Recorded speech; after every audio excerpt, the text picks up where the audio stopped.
Baiklah, kembali dalam cerita-cerita di sebalik berita, kita masih lagi memberi tumpuan kepada Belanjawan 2021 yang mendapat kelulusan secara sebulat suara di Dewan Rakyat, yang mana rang undang-undang RUU Pembekalan 2021 pada peringkat dasar telah pun mendapat sokongan daripada ahli parlimen diukur dalam kategori keputusan secara sebulat suara.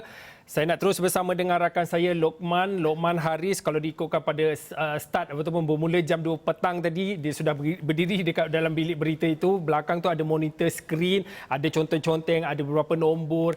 Saya tahu kalau cakap pasal Belanjawan 2021, ini adalah topik yang sangat dekat dengan Lokman, kerana Lokman adalah antara individu yang bekerja keras untuk menjayakan program belanjawan sehinggalah kepada pasca Belanjawan 2021. Keputusan bagi dasarnya kita telah maklum, tetapi apa selepas ini dan apa pasca daripada keputusan itu, kita terus bersama Lokman.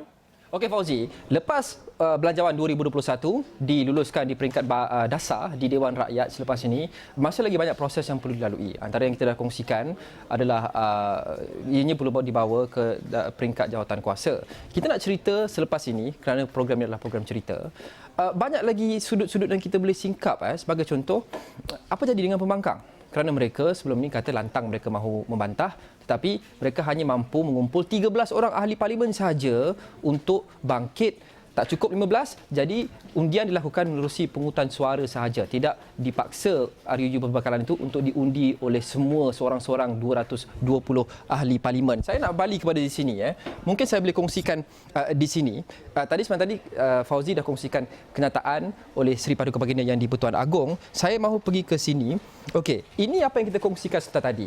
Kononnya, kalau pembangkang ni di ahli parlimen dan di parlimen ada 108 orang. Maafkan saya di sini, kita lihat situ. Okey. And 108 orang untuk pembangkang. Tapi mereka tidak boleh mengumpulkan walaupun hanya okey. Di sini maaf. 108 orang untuk pembangkang. Mereka tidak boleh mengumpulkan, hanya 15 orang sahaja. 13 orang sahaja yang berdiri untuk memaksa RUU Pembekalan dibawa kepada pengundian tidak cukup. Jadi undian dilakukan berdasarkan pungutan suara. Dan ini adalah 15 orang itu. Antaranya kita lihat Tun Dr. Mahathir Mohamad dan juga banyak ahli pejuang, dan kebanyakannya adalah ahli daripada Parti Amanah. Hanifah Maidin, Khalid Samad, Mujahid Usuf Rawa. Jadi kita mahu bincangkan. Yang saya dapat maklumat awal daripada ahli-ahli parlimen dalam kalangan pembangkang di Dewan Rakyat, seorang ahli parlimen DAP mengatakan mereka masih lagi dalam mesyuarat sekarang untuk mungkin synchronize apa messaging mereka, apa strategi mereka. Seorang lagi YB daripada PKR juga mengatakan sama. Kami masih dalam mesyuarat sekarang. Kerana kita nak tanya soalan. Sebelum ini mereka lantang mengatakan bahawa mereka mahu membantah Belanjawan 2021. Tapi hanya 15 ataupun 13 orang ini sahaja yang bangun untuk menentang. Jadi adakah ini melambangkan ketidaksepaduan pembangkang? Dan sebenarnya mereka ini kebanyakannya menyokong Belanjawan 2021. Itu kita akan cuba dapatkan YB daripada kalangan parti-parti pembangkang dalam Awani 745 malam ini. Itu kita singkap kisah di sebalik selepas pengundian belanjawan ini, Fauzi. Okey, baiklah, terima kasih kepada Lokman. Saya sebenarnya tak banyak masa. Saya nak terus bersama seorang lagi rakan saya, Isra Khalid, tapi ini kita nak rehat dulu tentang cerita tentang pasal Dewan Rakyat memberi kelulusan kepada rang undang-undang RUU Pembekalan 2021 secara dasarnya. Selepasnya ada prosesnya seperti yang dimaklumkan dan juga telah diperjelaskan oleh Lokman dan juga rakan saya Fauzi Suhaimi. Untuk waktu ini, okey, yang tu nanti kita akan bawa kepada Buletin Awani selepas ini dan pastinya di Awani 745 dan diskusi yang lebih panjang dalam agenda Awani pada malam ini. Untuk waktu ini saya nak bersama dengan Isra Khalid. Kalau diikutkan dalam artikel di esokawani.com juga, kita antara yang mendapat perhatian adalah tentang legenda bola sepak Maradona yang meninggal dunia akibat serangan jantung. Legenda bola sepak Diego Maradona dilaporkan meninggal dunia pada usia 60 tahun dan agensi berita BBC melaporkan berita pemain tengah dan pengurus pasukan Argentina itu mengalami serangan jantung di rumahnya. Satu lagi artikel yang anda boleh baca terus ke Rancak TV, apa jadi apabila Tuhan bola sepak meninggal ataupun mati, dan artikel ini dituliskan oleh rakan-rakan saya di Rancak TV. Kalau boleh saya nak terus dengan Isra, melihat kepada berita kematian Maradona ini, kalau boleh dikongsikan bagaimana suasana khususnya kalau lihat pada Isra pun memakai jersey. Mungkin sedikit peminat Isra juga seorang peminat bola sepak khususnya daripada Argentina. Mungkin boleh kongsikanlah sedikit impak kepada berita saya peminat bola sepak. Okey Fauzi, apa yang menyebabkan kita 5 minit ni? 5 minit Ke 5 minit saya nak cerita pendek lah.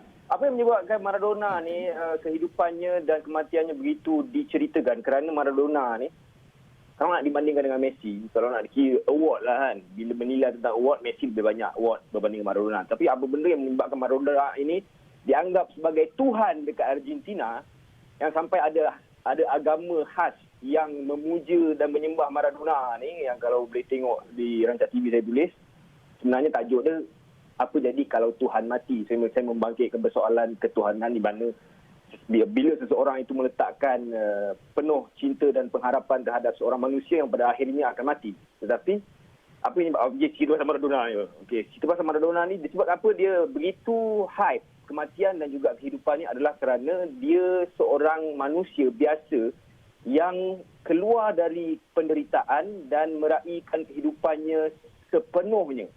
Dia adalah seorang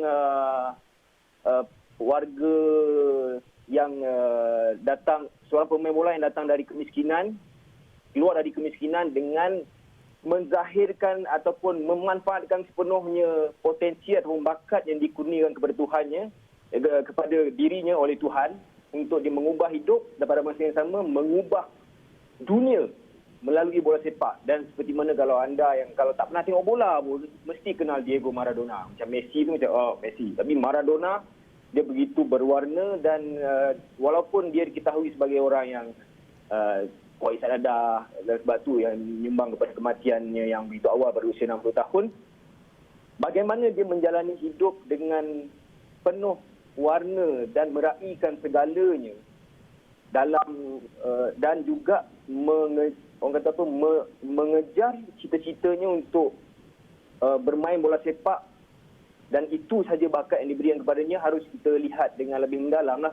Dan kita sebagai manusia dan pada tahun 2020 ni yang penuh dengan cabaran, mungkin Tuhan suruh kita reflect apa sebenarnya fungsi diri kita. Adakah kita dilahirkan untuk menjadi pemain bola sepak ataupun menjadi seorang penulis ataupun seorang penyampai berita?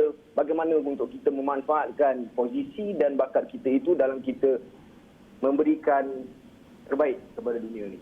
Itu je rumusan tentang kematian Maradona. Kozi? Okey, terima kasih kepada Isra Khalid. Pastinya kalau anda nak tahu cerita tentang legenda bola sepak Diego Maradona ni, anda boleh terus ke Rancak TV secara khususnya. Rakan-rakan saya Isra dan juga rakan-rakan yang lain telah pun menulis berkaitan dengan cerita itu.